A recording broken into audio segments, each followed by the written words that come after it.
Is Infogrames' 1993 cosmic creeper Call of Cthulhu, Shadow of the Comet, an unsung classic or a creaky footnote, a crowning jewel of VGA horror, or a half-remembered fever dream you accidentally installed from a cover disc while looking for shareware pinball? Answer: all of the above, plus a side order of tentacles. In an industry year dominated by shiny CD-ROM roller coasters like The Seventh Guest and the testosterone tsunami of Doom, here came a third-person keyboard-only flip-screen adventure that asked you to map out a sleepy New England fishing village, photograph Halley's Comet, and maybe, just maybe, avoid being eaten by an elder god the size of Rhode Island. Bizarre or classical? Yes. Underrated or overrated? More people have heard of Yog Sothoth than of protagonist John T. Parker, so let's file it under criminally neglected, fundamental, or disposable. Considering how many later horror games lifted its real-time schedule, time-gated puzzles, and catatonia-inducing jump scares, I'd say it's an essential ancestral strain, one preserved in formaldehyde next to a jar labeled Phantasmagoria's acting choices. And in case you're wondering whether it still plays in 2025, I have two rhetorical questions. Do nightmares age? And why does my DOSBox folder now smell faintly of dead fish? Self-answer: nightmares never age, and that's not your hard drive. Illsmouth's docs are leaking through the screen again. Historical context. Let's crank the calendar backward to spring 1993. Infogrames, still pronounced Infograms by 50% of American gamers, was riding a weirdly eclectic wave. Cartoony platformers like Alone in the Dark's kitty cousin Alone in the Dark, Jack in the Dark, regional oddities starring armadillos in berets, and crucially, H.P. Lovecraft adaptations that let the French studio indulge its inner goth. Alone in the Dark had already detonated the 3D survival horror toolbox the previous year, so for a follow-up they swerved back to 2 dimensions, convinced that a more traditional point-and-click, minus the click, could deliver pure, undiluted dread. This was the era when publishers still believed bigger manuals equaled prestige. Shadow of the Comet shipped with a novella-length journal, sepia newspaper clippings, and copy protection riddles about long-dead astronomers. The sort of papier-mâché meta-lore Kickstarter collectors drool over today. The game also slid neatly into a broader pop culture trend. 1993's mainstream rediscovery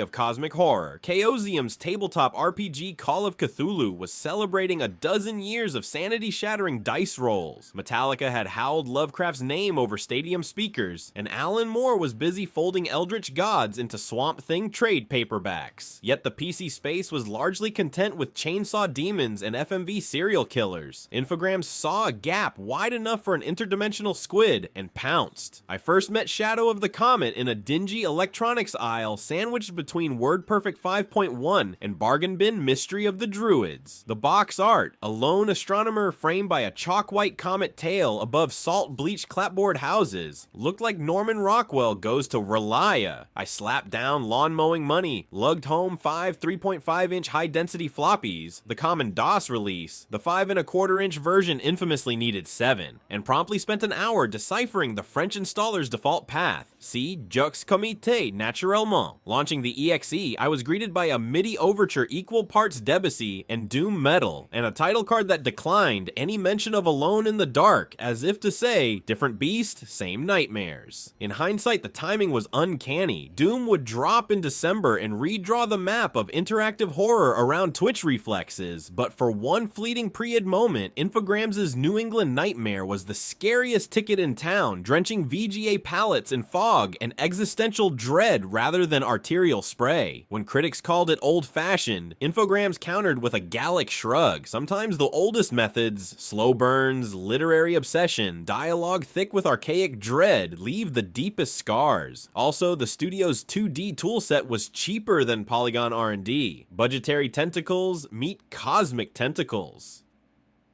Mechanics. Imagine if Maniac Mansion ditched its mouse cursor, borrowed Prince of Persia's rotoscoped fluidity, then forced you to memorize an entire town's timetable like a Victorian train conductor hopped up on laudanum. That's Shadow of the Comet in a file of ichor. You steer jaunt Parker. Note the T. I like to pretend it stands for temporary sanity with the arrow keys. There is no universally beloved mouse support. Critics at the time compared the keyboard pathfinding to parallel parking a Model T under strobe lights. Objects sparkle only if Parker's line of sight intersects them. A thin white beam snaps from his pupils to the hotspot. a clever diegetic flourish that doubles as pre-Photoshop lens flare. The game structure unfolds over 3 in-game days, loosely sliced into morning, afternoon, evening, and nightmare fuel night. Events trigger whether or not you show up, meaning you can miss plot beats and soft lock yourself into cosmic oblivion faster than you can say Necronomicon paperback edition. On day 1, you might bump into town spinster Miss Picot, who offers a cryptic "bless your heart," translation horrified pity, while hinting at subterranean tunnels. Fail to follow up before dusk, and by sunrise she's catatonic, your clue lost to mania. It's the narrative equivalent of juggling chainsaws lubricated with fish oil, deliciously stressful. Puzzles swing between grounded, mixed developer fluid in the darkroom so your Comet photos don't bleach out, and did I inhale paint thinner?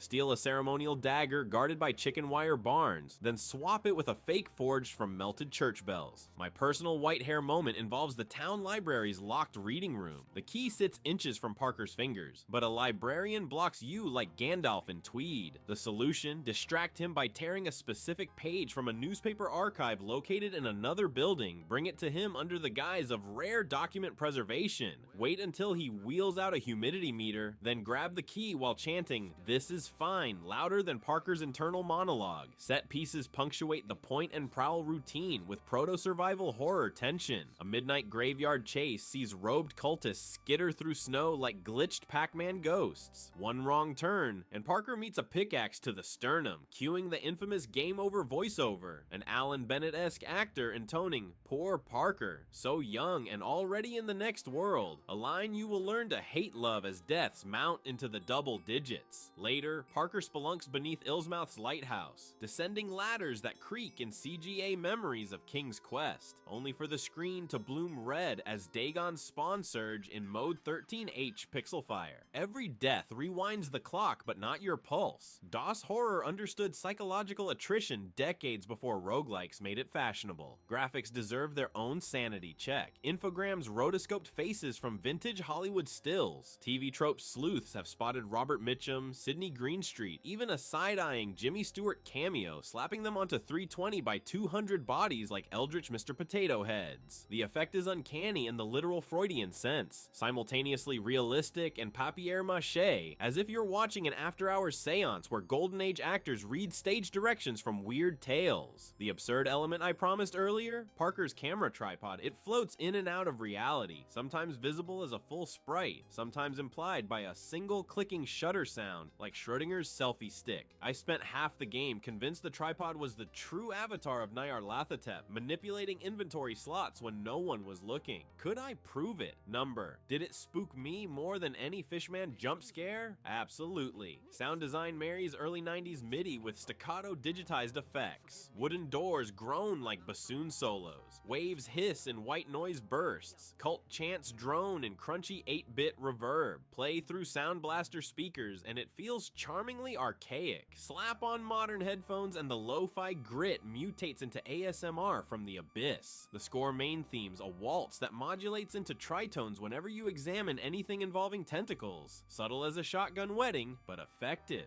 And yes, the game is punishing. Save anywhere softens the blow, but nothing prepares you for gotcha logic leaps. Fail to photograph the comet from the exact pixel on the roof before 2:03 a.m. and Parker loses a sanity point you never knew existed, chaining into death by dawn. Answer a policeman's question with slightly wrong phrasing, land in the county jail, watch the inevitable cutscene of Shoggoths liquefying the cell bars. Still, each brutal checkpoint feeds the story's core thesis. Cosmic forces don't care about your user experience. Be thankful the old ones grant you F5 quick save privileges at all. Pop culture parallels stack high. The real-time day cycle foreshadows Majora's Mask by 7 years. The Deathloop puzzle solving anticipates Outer Wilds by a full quarter century, and the oppressive small-town paranoia clearly drinks from the same brackish well as Twin Peaks, 1990, and In the Mouth of Madness, 1994. Meanwhile, Inventory Micro Agony, combine X with Y at Z o'clock or else, mirrors Gabriel Knight's Hotspot Hunt, but slathered in barnacle slime. I cannot overstate how gleefully unmerciful it is. Completing Shadow of the Comet without a guide remains a badge of honor akin to beating Battletoads co-op without therapy.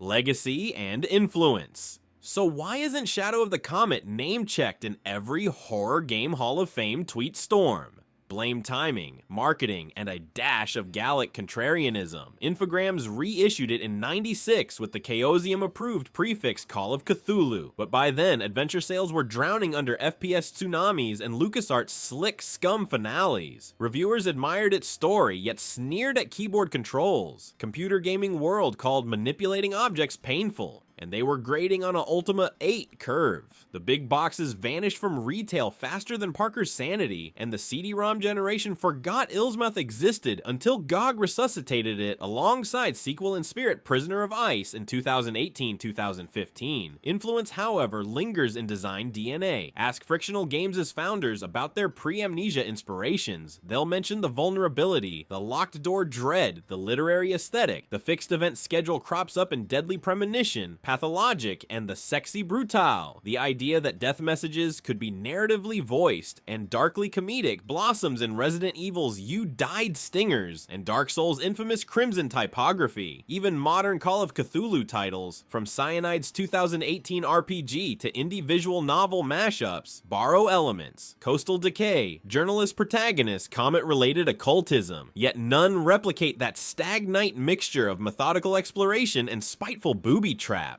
I'd argue its real gift is tone, where later Lovecraftian games lean fully into tentacular boss fights. Comet savors the slow suffocation of curiosity. You want the perfect Comet shot. Fine, here's the key, the lens, the secret lighthouse ladder. Hope the ritual circle doesn't object to your tripod. That academic arrogance fueling Parker, and by proxy, the player, bleeds into countless indie horrors that punish out-of-depth scholars. Think Anatomy's cassette tape psychoanalysis, or Signalis' archives of doomed research. Yet the game remains niche because its pain points are foundational, not patchable. The walk until sprite aligns controls feel prehistoric next to even mid-90s scum. The opaque fail states make Sierra Classics look forgiving, and its reliance on Lovecraft deep cuts, quotes from the shadow over Innsmouth plastered on grave markers, can alienate casual occult tourists. In other words, it's a cult game about a cult self-selecting its congregation. But oh, to be part of that doomed congregation, trading hand-drawn maps on Usenet, arguing whether the librarian is secretly modeled on Peter Cushing or Christopher Lee. Answer: both, spliced in a gene splicer powered by typewriter ribbon. Closing paragraph plus score, booting Shadow of the Comet today feels like slipping into a creased oilskin journal, its margins scrawled with equations about comet trajectories and doodles of fish-eyed villagers. Every keyboard nudge resurrects 640 kilobyte ghosts. The creak of Illsmouth's wharf, the librarian's frown, the hiss of Parker's camera shutter, the tripod still hovering, still mocking. Is the game perfect? Of course not. It throws user interface tantrums, commits difficulty war crimes, and sometimes strands you in pixel hunt purgatory because the designer loved lunar eclipses more than signposting. But perfection is the enemy of dread. Shadow of the Comet is messy, merciless, magnificently weird. An art house horror film projected through a VGA kaleidoscope, daring you to document the cosmos and survive the exposure. My final self-inflicted verdict, etched in astral runes and smudged with darkroom chemicals. 8.6 out of 10. Docked a full point for making me replay an entire day because I forgot to pick up a length of rope, shaved another 4/10 for not letting the tripod be the secret final boss, and awarded the rest for reminding me that sometimes true horror is fumbling for arrow keys while a comet blazes overhead, illuminating how small we really are.